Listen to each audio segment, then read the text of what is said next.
Passo agora, então, para o governador de São Paulo, Tarcísio.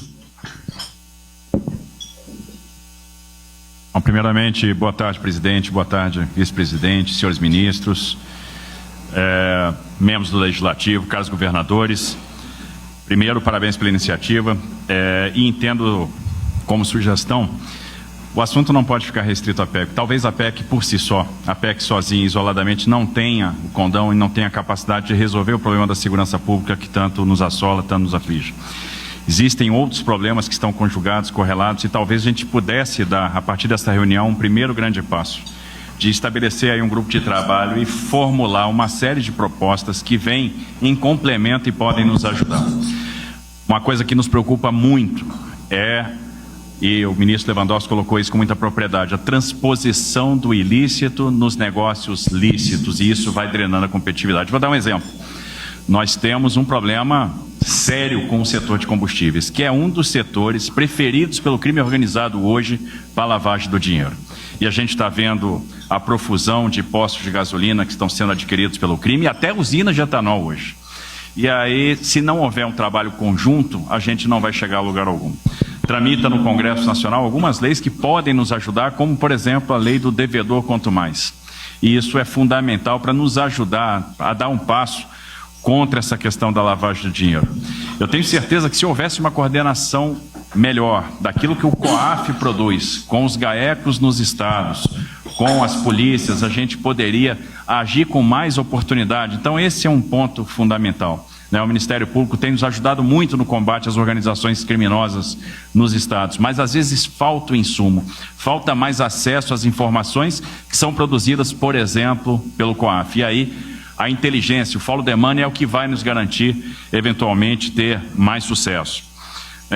Nos preocupa realmente, e a gente teria uma série de propostas, e é por isso que essa reunião pode ser um start para a gente trabalhar isso conjuntamente, mas nós temos propostas de alteração na lei de execução penal, na alteração de Código de Processo Penal, alterações no Código Penal, na alterações na lei das organizações criminosas, na lei de lavagem de dinheiro, no próprio Estatuto da Criança e do Adolescente, na lei que trata dos crimes contra a ordem econômica, enfim, penalidades na fiscalização do abastecimento nacional de combustíveis, alterações relacionadas à política nacional de biocombustíveis, porque o crime ele vai operando em todos esses setores. E o setor de combustível, obviamente, me preocupa muito, mas eles têm lavado dinheiro em clubes de futebol, têm lavado dinheiro em revendas de carros importados, têm lavado dinheiro numa série de outras atividades.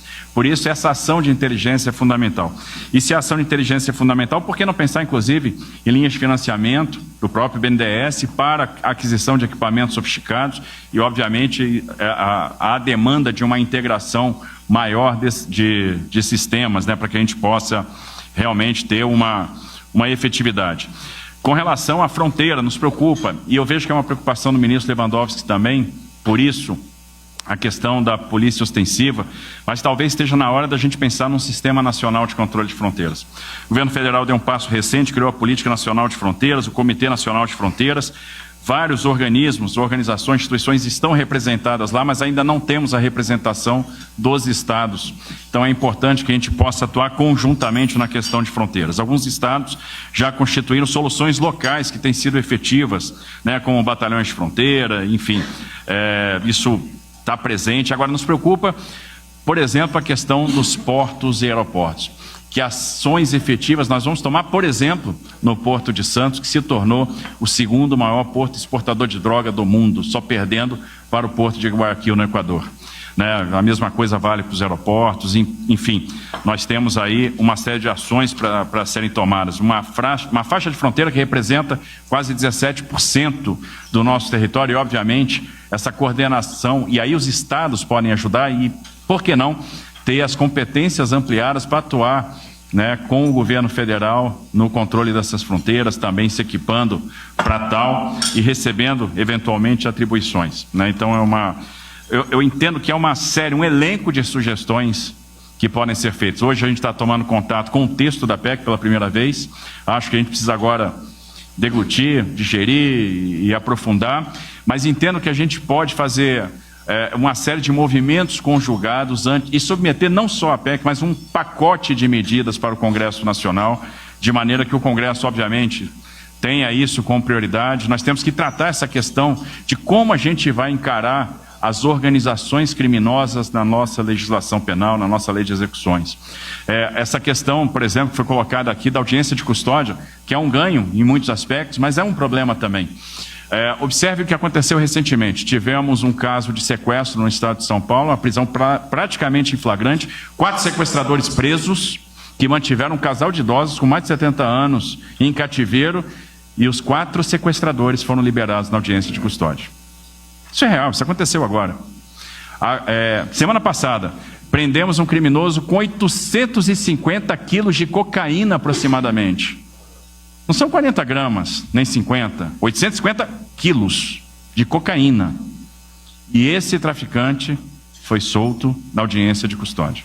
E são essas pessoas que vão ser reincidentes. A reincidência também nos preocupa. E aí tem um projeto do ministro Flávio Dino, que eu entendo que é um ganho, e a gente precisa coibir a liberação de criminosos em audiência de custódia quando eles são reincidentes, quando há habitualidade. Essa questão da habitualidade preocupa muito. Aquilo que tira a paz do cidadão nas ruas, roubo de celular.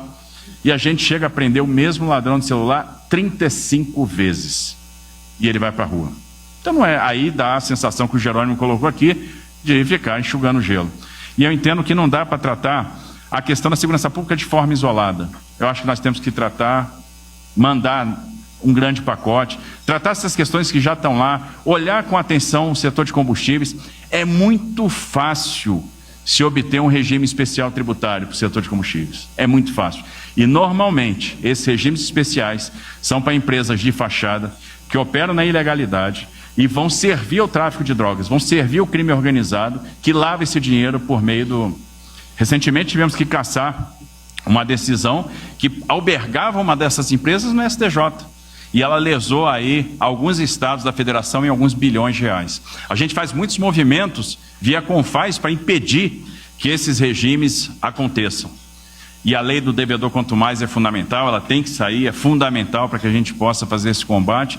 E olhar o setor de combustíveis é um primeiro grande passo para a gente começar a cortar o financiamento do crime organizado.